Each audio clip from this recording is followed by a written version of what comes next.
Alrighty guys, welcome to your 45th tutorial, and in this lesson I'm going to be teaching you guys how to send messages.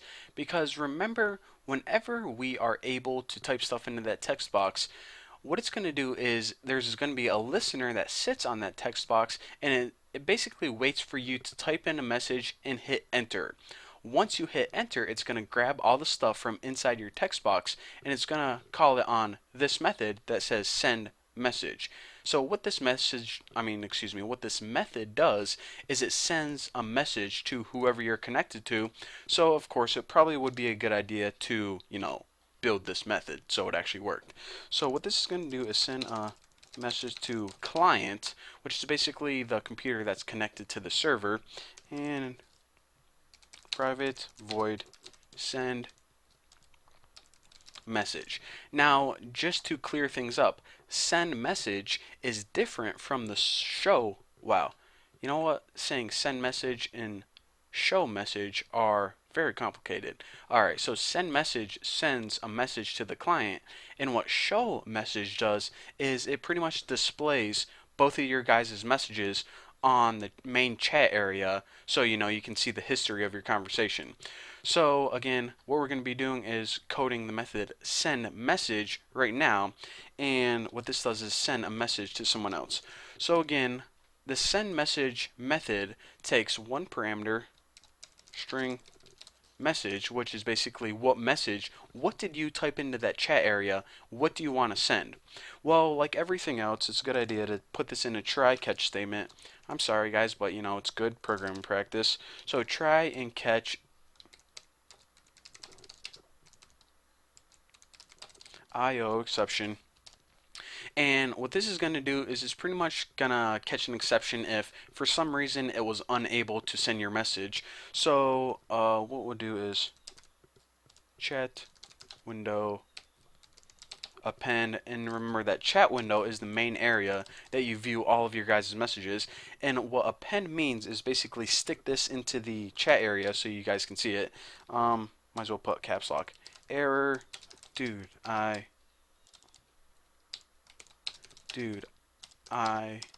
can't send that message for some reason. So hopefully you should never see that because, I don't know, maybe a bug wrong in our server midway through sending the message, then we would get something like that.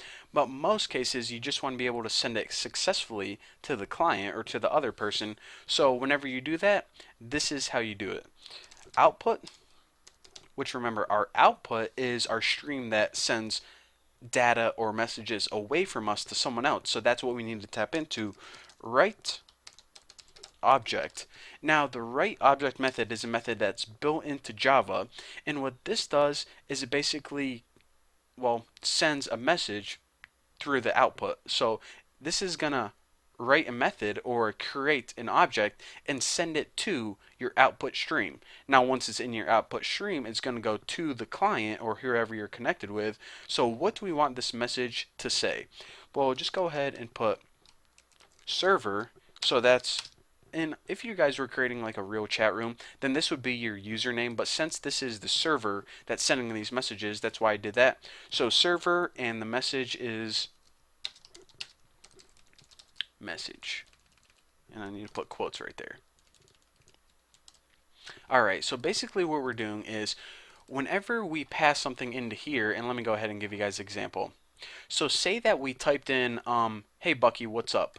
Then it's going to pass, hey Bucky, what's up, into this send message method. Also a tongue twister, by the way. Now whenever we get that string called message, message is now equal to hey Bucky, what's up? So of course that's a string, so your string that you're going to send to them is, first of all, who's it coming from? Server minus hey Bucky, what's up? That's going to write an object into your output stream. Now once that entire string is in your output stream, it can go send it along the stream to the client, which is the other person. And of course, if you remember from a couple tutorials ago, whenever you pretty much write something into your output stream, it's always a good idea to output flush it out once you're done sending stuff. And that pretty much means in case something happened and you have any bytes left over, then just go ahead and flush them out. That means push all the extra bytes to the user, just so you don't have anything left over buffering in your stream. And this is just good housekeeping stuff, although you don't need to actually call it too often. So once you're done with that, of course, the message is sent to them, but what you want to happen is you want that message to display on your screen. Because if you remember from, AOL Instant Messenger or something, whenever you send something to them, it pops up on your top window on the screen the message that you just typed. It doesn't just show their messages, it shows the conversation, your messages, and their messages. So we actually want to show message, the one that you just wrote, and we of course want to show this on a new line. So new line, and the message is server minus plus whatever message you just wrote. And I like to put my pluses with a little space right there, just because I think it looks a little bit neater. So basically we should have one error right now that says show message, and also another one that says able to type because we didn't code that. But basically this is all you need to do in order to send a message to another computer. The first thing is you need to write a try catch, because in case something goes wrong, then we can successfully handle it. But basically our message or string that we want to send to the user is going to be an object. So now that the object is created, we can put it in our output stream, which is basically the road that it's a one-way road, and it goes from our computer to their computer. So now that we sent the object, right here, it gets sent along the stream to them, and if any crap gets left over, we can just flush it right out to them. And just so we can see the history of our conversation, we want to also show this message on our screen, the screen that we're looking at right now. So that's why I put new line, because every message should go on a new line, and just says server message. Simple enough. So now in the next tutorial, I'm going to show you guys how to code the show message method, which pretty much is extremely easy. Pretty much displays messages on your GUI. So anyways, thank you guys for watching. Don't forget to subscribe, and I'll see you guys then.